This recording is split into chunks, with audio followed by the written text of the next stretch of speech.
ವಿರೋಧಿ ತಾಲೂಕು ಆಡಳಿತಕ್ಕೆ, ರೈತರನ್ನು ವಂಚಿಸುತ್ತಿರುವ ತಾಲೂಕು ಆಡಳಿತಕ್ಕೆ, ಹೆಚ್ಚಾಗಿ ಬಹಳ ಮುಖ್ಯವಾಗಿ ರಾಜ್ಯ ಸರ್ಕಾರ ಏನ್ ಮಾಡ್ತಿದೆಯೋ, ಕೇಂದ್ರ ಸರ್ಕಾರ ಪ್ರಸಕ್ತ ಸಾಲಿಗೆ 2026-27ನೇ ಸಾಲಿನಲ್ಲಿ FRP ಬೆಲೆಯನ್ನು ನಿಗದಿ ಮಾಡಿ ಕಳೆದ 1 ತಿಂಗಳು ಕಳೆಯಿತು. ರಾಜ್ಯ ಸರ್ಕಾರ ಅದರ ಬಗ್ಗೆ ಯಾವುದೇ ರೀತಿ ಧ್ವನಿ ತೆಗಿತಾ ಇಲ್ಲ. ಅವರ ಒಂದು ಕುರ್ಚಿಗಾಗಿ ಕದನ, ಅಧಿಕಾರಕ್ಕಾಗಿ ಮದ, ಇವೆಲ್ಲವನ್ನು ಬಿಟ್ಟು ರೈತರ ಕೆಲಸ ಮಾಡಬೇಕು ಅಂತೇಳಿ ನಾವು ಹೋರಾಟವನ್ನು ಮಾಡ್ತೇವೆ. ಬಂಧುಗಳು,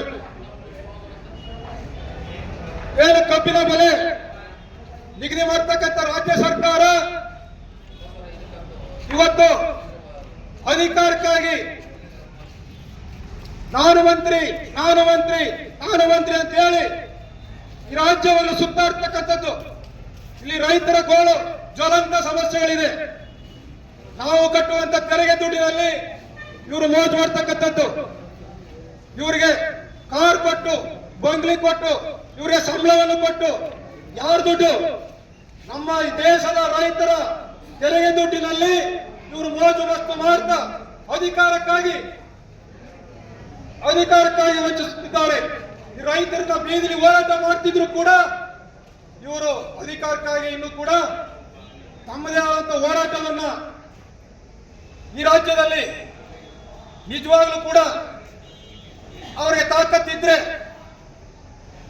ನಿಮ್ಮ ಗ್ಯಾರಂಟಿಗಳು ನಮಗೆ ಬೇಕಾಗಿಲ್ಲ. ನಿಮ್ಮ ಗ್ಯಾರಂಟಿಗಳು ನಿಜವಾಗ್ಲೂ ಕೂಡ ನಮ್ಗೆ ಯಾರಿಗೂ ಬೇಕಿಲ್ಲ. ನಿಮ್ಮ ಗ್ಯಾರಂಟಿ ಕೊಡಿ ಅಂತೇಳಿ ನಾವು ಯಾರು ಅರ್ಜಿ ಹಾಕಿರ್ಲಿಲ್ಲ. ನಿಮ್ಮ ತ್ಯಾವಗೋಸ್ಕರ, ನಿಮ್ಮ ಅಧಿಕಾರದ ಬಲಕ್ಕೋಸ್ಕರ ಗ್ಯಾರಂಟಿಯನ್ನು ಕೊಟ್ಟು ರಾಜ್ಯದಲ್ಲಿ ರೈತರ ಬೀದಿ ಪಾಲು ಮಾಡುವಂತ ಕೆಲಸವನ್ನ ಇವತ್ತು ಮಾಡ್ತಾ ಇದೆ. ಇವತ್ತು ರಾಜ್ಯ ಮತ್ತು ಕೇಂದ್ರ ಸರ್ಕಾರಗಳು ವಿದ್ಯುತ್ ಖಾಸಗೀಕರಣ ಮಾಡೋಕ್ಕೆ ಮುಂದುವರೆದ ಮೇಲೆ ನಿಮ್ಮ ಕೆಲಸ ಏನು? ರಾಜ್ಯ ಸರ್ಕಾರಕ್ಕೆ ಏನ್ ಮಾಡಬೇಕು?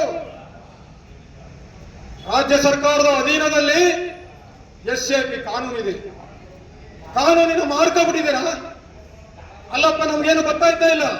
SAP ಕಾನೂನಿಗೆ ಏನು ಮಾರ್ಬಿಟ್ಟಿದೆ, ಗಿರಗಿಟ್ಟಿದ್ದಾರೆ ಅಂತ ಹೇಳಿ ಕೇಳಕ್ಕೆ ನಾವು ಬಂದಿದ್ದೀವಿ. ಬಂಧುಗಳಿಗೆ, ಕೇಂದ್ರ ಸರ್ಕಾರ FRP ನಿಗದಿ ಮಾಡಿದ ಮೇಲೆ ನೀವೇನ್ ಮಾಡಬೇಕು ಅಂತ ಹೇಳಿ ನಿಮ್ಗೆ ಇನ್ನೂ ಗೊತ್ತಿಲ್ಲ ಅಂತ ಹೇಳಿ ಇವತ್ತು ನಾವು ಹೋರಾಟವನ್ನ ಬೀದಿಲಿ ಮಾಡ್ತಾ ಇದ್ರು ಕೂಡ ಸುಗಾನ್ ಕೇರ್ ಬೋರ್ಡು ಏನು ಇವತ್ತು ಸಕ್ಕರೆ ಸಲಹಾ ಸಮಿತಿ ಬೆಲೆಯನ್ನ ಹೊರಗಡೆ ಇಟ್ಟು ನೀವು ಅಧಿಕಾರವನ್ನ ಮಾಡ್ತಾ ಇದ್ದಾರೆ. ಬಂಧುಗಳು, ಅಧಿಕಾರವನ್ನ ಮಾಡ್ತಾ ಇದ್ದಾರೆ. ಇದು ನಾವು ನಿಜವಾಗ್ಲೂ ಕೂಡ ಖಂಡಿಸ್ತೇವೆ. ಸಕ್ಕರೆ ಕಾರ್ಖಾನೆಗಳ ಗುಲಾಮಗಿರಿ ರಾಜ್ಯ ಸರ್ಕಾರಕ್ಕೆ,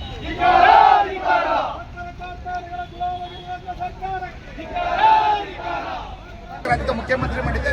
ಅದಕ್ಕೆ DK ಶಿವಕುಮಾರ್ ಸಾಹೇಬರಿಗೆ ಮತ್ತು ಹೈಕಮಾಂಡ್ ಸಾಹೇಬರಿಗೆ ಅಭಿನಂದನೆ ಸಲ್ಲಿಸ್ತೀನಿ. ಕಾಂಗ್ರೆಸ್ ಪಕ್ಷಕ್ಕೆ ಹೆಚ್ಚಿನ ರೀತಿಯಲ್ಲಿ ಯುವಕರು ಬರಬೇಕು. ಯಾಕೆಂದ್ರೆ ಸಾಮಾನ್ಯ ಕಾರ್ಯಕರ್ತರು ಇಲ್ಲಿ ಇವತ್ತು ಮುಖ್ಯಮಂತ್ರಿ ಆಗ್ತಾರೆ ಅನ್ನೋದನ್ನ DK ಸಾಹೇಬರು ಪ್ರೂವ್ ಮಾಡಿ ತೋರಿಸಿದ್ದಾರೆ. ಅದಕ್ಕೋಸ್ಕರ ನಮ್ಮ ರಾಜ್ಯದಲ್ಲಿ, ನಮ್ಮ ದೇಶದಲ್ಲಿ ಹೆಚ್ಚಿನವಾಗಿ ಯುವಕರು ಕಾಂಗ್ರೆಸ್ ಪಕ್ಷಕ್ಕೆ ಬರಬೇಕು. ನಿಮಗೆಲ್ಲ ಸ್ವಾಗತ ಮಾಡ್ತೀನಿ ಅಂತ ಹೇಳಿ ನಾನು ಅಭಿನಂದನೆ ಸಲ್ಲಿಸ್ತೀನಿ.